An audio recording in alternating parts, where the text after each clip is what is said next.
Vamos em frente. A gente conversa agora sobre o mês da consciência negra, esse novembro que começou. É um período de reflexão coletiva sobre a história e a luta da população negra por igualdade e reconhecimento. Olha, nesse mês, uma comunidade quilombola vai ter a sua memória contada em um museu de Porto Alegre, no Rio Grande do Sul, pela primeira vez. A Associação Quilombola dos Teixeiras e suas famílias associadas têm uma trajetória de resistência secular na cidade gaúcha de Mostardas. Desde a época da escravidão, seus antepassados lutaram por terra, por liberdade. Essa luta continuou mesmo após a abolição, quando eles batalharam para manter suas terras e acabar com a segregação que existia em bailes e eventos. A associação é um espaço importante para garantir direitos, combater o racismo, além de, claro, fortalecer a cultura comunitária, manter viva tradições, manter vivas raízes. Apesar da forte influência da população negra no estado, no Rio Grande do Sul, a narrativa oficial segue ignorando a contribuição dessa população na formação ali da sociedade gaúcha. É crucial reconhecer a existência de indígenas e comunidades quilombolas e destacar a participação e a presença do negro na construção social e política do estado. Olha só, um estudo do governo do Rio Grande do Sul em 2019 revelou que a população gaúcha é composta por 21% de pessoas negras. Além disso, o censo agora de 2022 identificou 17 mil quilombolas no estado.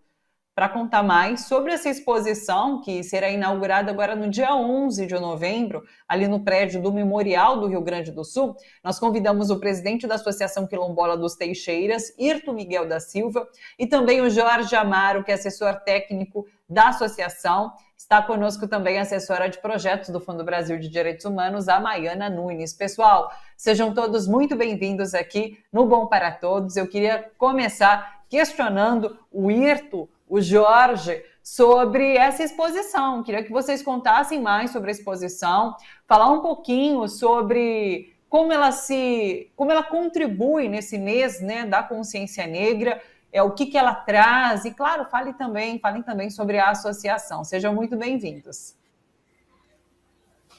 Sim. Boa tarde. Olá. Conta mais pra gente, Irto.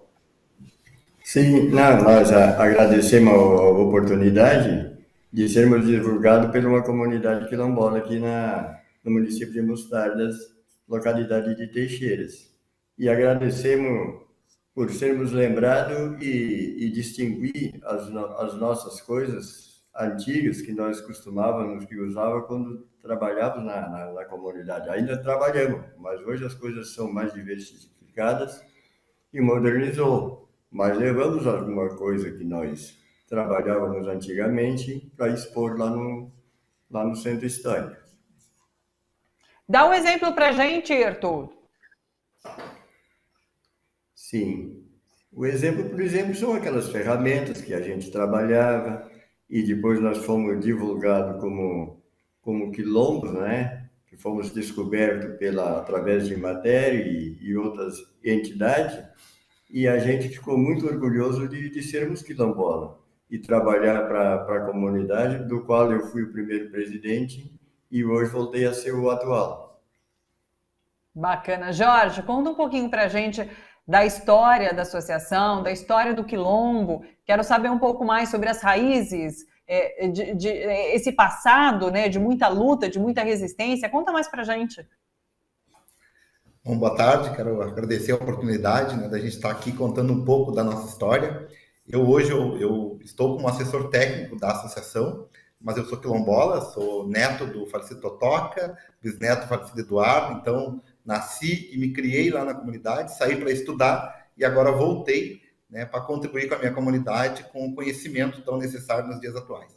Bom, a nossa comunidade, né, localizada aqui no litoral médio do Rio Grande do Sul, localizado numa faixa de terras que fica entre a Lagoa dos Patos e o Oceano Atlântico, uma península, né, ela existe, né, formalmente, né, desde 1818 e depois 1824. Por que eu digo isso?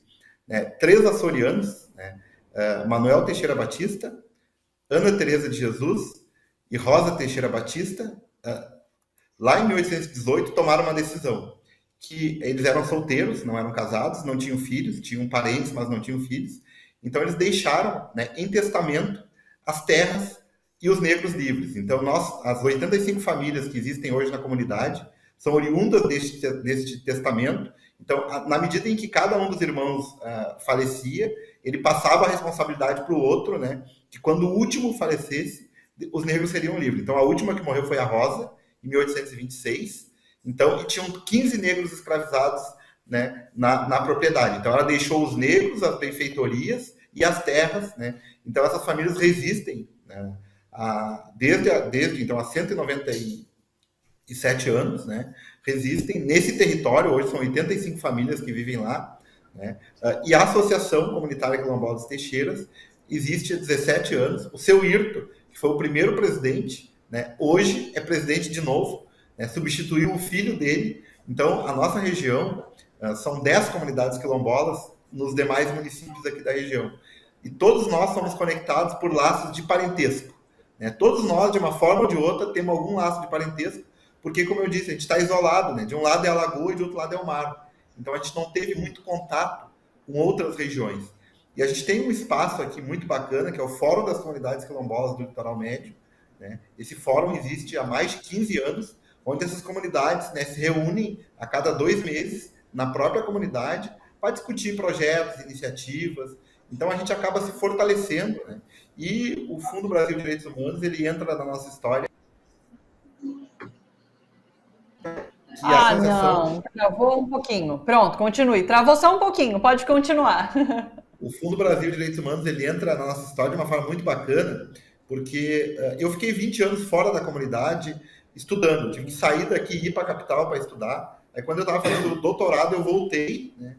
E aí a gente começou a organizar a associação e eu disse, olha, como é que eu posso ajudar hoje? Eu posso ajudar com os projetos da associação. Então, foi o primeiro projeto que a própria associação montou. Porque, geralmente, os projetos, alguém montava para a associação, alguém de fora montava o projeto e executava. E todo ele, a gente que montou, a gente que pensou o projeto. Então, foi muito importante para o fortalecimento da associação, né, para a organização da associação. Então, foi muito bacana, assim, e nesse momento que a gente está vivendo. E para nós, mais jovens, né, a gente sempre diz, a gente sempre tem o espelho, que são os mais velhos, né, que é o seu Irto, que é a Dona Maria Fortuna, que são todos aqueles, né, que nos ajudam a contar e recontar a nossa história. Irto, quantos anos você tem? Eu tenho 77. 77. Se você pudesse pontuar uma grande mudança nesses 77 anos aí que você vive na comunidade, o que você pontuaria, assim? O que mudou bastante para você? Mudou bastante. Até posso contar que depois que nós fomos descobertos como quilombola, que nós passamos, que eu fui o primeiro representante, de representante passei a ser o presidente. Nós fomos contemplados, na época, com uma grande demanda, uma patrulha agrícola que serviu para todos os agricultores que trabalhavam na comunidade, do qual teve um fortalecimento muito grande, né? Fomos também contemplados com um RS Rural, que melhorou demais a situação das pessoas, do quais vinha animais, vinha material para construção, e aquilo ali fortaleceu muito. E tem muita gente que se valeu disso aí e, felizmente, ampliou as suas propriedades. E até hoje nós temos um bom recurso para continuarmos trabalhando. Bacana. Maiana, boa tarde. Maiana, eu queria que você falasse um pouquinho sobre esse apoio à exposição da comunidade, da associação, como ela se insere nesse mês de celebração da consciência negra. Explica um pouquinho para a gente. Boa tarde, Thalita. Boa tarde, Jorge e Irto. Felicidade de poder conversar aqui com vocês. Bom, Thalita, esse apoio ao Quilombo dos Teixeiras, ele é fundamental porque o Brasil é quilombola. Como a gente viu recentemente no censo de 2022, o país tem 1.300.000 quilombolas no país e eles estão presentes em todas as regiões. E eu entendo que essa exposição que o Quilombo dos Teixeiras está trazendo para a cidade de Porto Alegre coloca a importância do direito à memória como um elemento fundamental do combate ao racismo, porque essa exposição possibilita que as lideranças quilombolas possam visibilizar a sua história, mostrar o protagonismo da população negra. A gente sabe que, historicamente, o Estado brasileiro buscou negar a importância do negro para a formação do país, e essa exposição possibilita que a gente olhe e pense o Brasil a partir de outras narrativas, não pautadas pela branquitude. Então, é muito bonito a gente considerar, né, essa ancestralidade, conhecer um pouco mais daqueles que foram fundamentais para a resistência da população negra, e fazer isso tendo acesso a objetos, enfim, histórias, como o próprio Ito falou, as ferramentas utilizadas ao longo, enfim, da trajetória do Quilombo dos Teixeiras. É um momento de reconexão, é um movimento de reconexão. Então, acho que aí reside a importância dessa exposição, e o direito à memória tem toda a relação com o trabalho que o Fundo Brasil faz, de resgatar, enfim, também as trajetórias e as narrativas da população negra e da população quilombola brasileira. Então, para a gente, aqui do Fundo Brasil, a gente fica muito feliz de ver que esse apoio institucional que o Quilombo dos Teixeiras está recebendo a partir do edital Enfrentando o Racismo a partir da base está gerando tantos frutos, e essa exposição é mais um deles. Bacana. Jorge, na construção dessa exposição, vocês foram buscar, então, elementos do passado. Como que foi esse processo para a comunidade? O que desperta esse processo na comunidade? Há orgulho desse passado? Eu queria que você falasse um pouquinho sobre esses sentimentos em relação à construção dessa exposição. Bom, essa exposição, ela nasce, né? E aí a Mariana foi muito feliz quando ela fala assim, do quanto foi importante esse fortalecimento da associação a partir do projeto do Fundo Brasil, porque nos abriu a perspectiva da gente estar valorizando as nossas origens negras e quilombolas para além do processo de escravidão, para além da escravidão.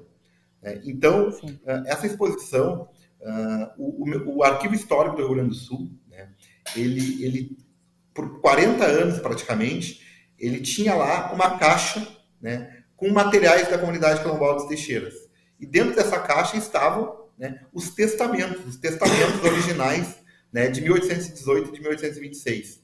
Os testamentos que deram a liberdade a esses negros. Né, e fotos antigas também da comunidade.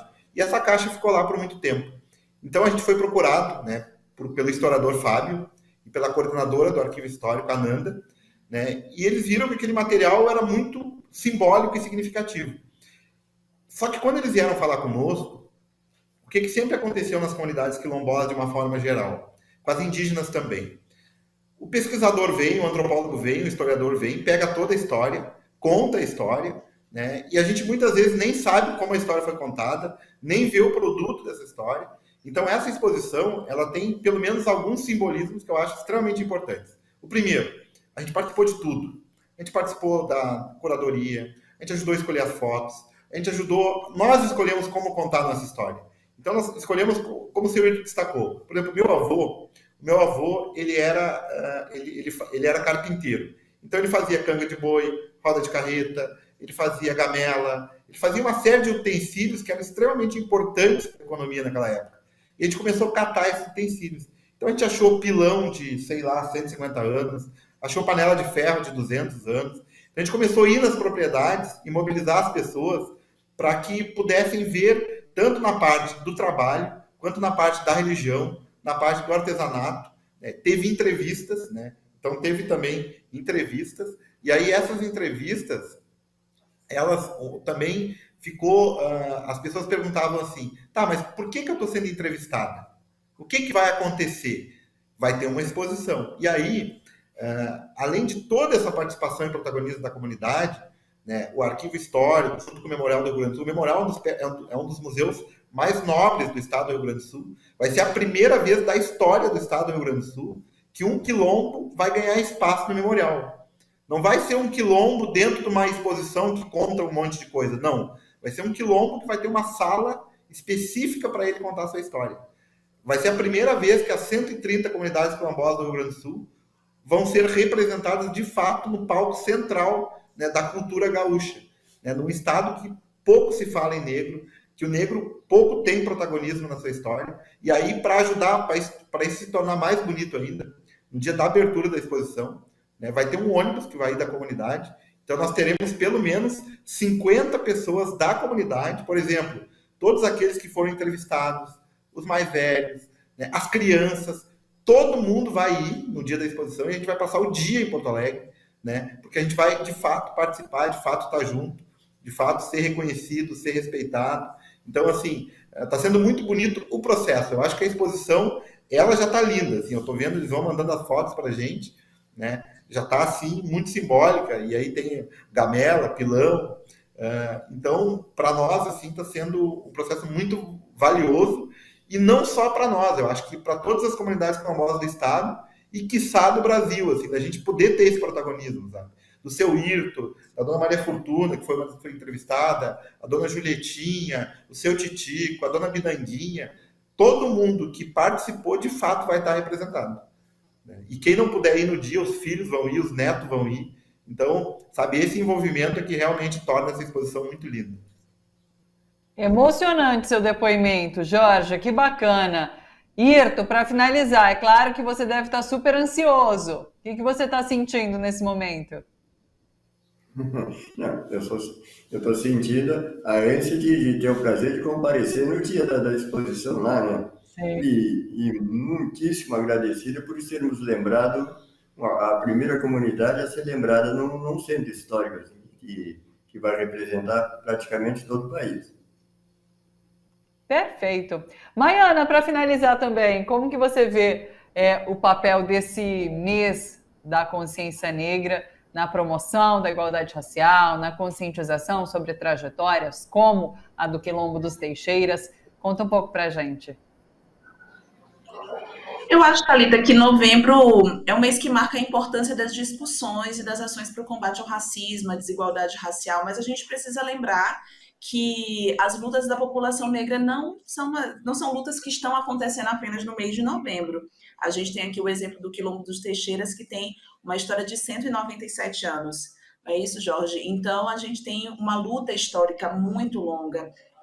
Mas o mês de novembro traz essa oportunidade para a sociedade brasileira como um todo fazer essa tomada de consciência. E quando eu falo como um todo, eu quero dizer que não é um processo exclusivo dos negros, é um processo também das pessoas brancas, nessa tomada de consciência racial e a compreensão da importância do negro na construção desse país e da necessidade da gente construir políticas públicas e ações que possam garantir direitos a esse grupo. Gosto sempre de lembrar que as organizações negras da sociedade civil brasileira estão sempre destacando que não existe democracia sem racismo. O racismo, ele enfraquece a democracia. E a gente ter a oportunidade de acessar a história do Quilombo dos Teixeiras é uma oportunidade da gente acessar a nossa história enquanto país. Eu me sinto um pouco representada pela história dos quilombos, do Quilombo dos Teixeiras. E a gente só tem uma democracia forte quando a população negra tiver pleno acesso aos direitos. Então, a gente fica muito feliz com essa exposição e na certeza de que cada vez mais a população negra, a população quilombola brasileira poderá contar a sua narrativa, poderá contar a sua história e ser reconhecida por isso. Perfeito. Pessoal, essa exposição será inaugurada no dia 11 de novembro, no prédio do Memorial do Rio Grande do Sul. Todos convidados para comparecer, para prestigiar. Jorge, Hirto, parabéns pela exposição. Maiana, parabéns ao Fundo por esse apoio e muito obrigada pela participação de todos vocês aqui hoje no Bom para Todos, viu? Até uma próxima, um abraço para vocês. Obrigada, Thalita. Tchau, tchau, obrigado. Até mais, um abraço. Pessoal. Muito obrigada. Que bacana. Como eu digo, o Fundo Brasil sempre traz temas importantíssimos aqui para o Bom para Todos, temas diversos e que são importantes para a gente enquanto sociedade, né? Para a gente crescer, evoluir. Então, hoje a gente conhecendo um pouco mais sobre o Quilombo dos Teixeiras no Rio Grande do Sul e essa exposição, dia 11. Pessoal aí de Porto Alegre, do Rio Grande do Sul, dá para dar um pulinho no prédio do Memorial do Rio Grande do Sul para prestigiar. E o site fundobrasil.org.br, tá bom? Se você quiser saber sobre os projetos apoiados, sobre editais, é só entrar em fundobrasil.org.br.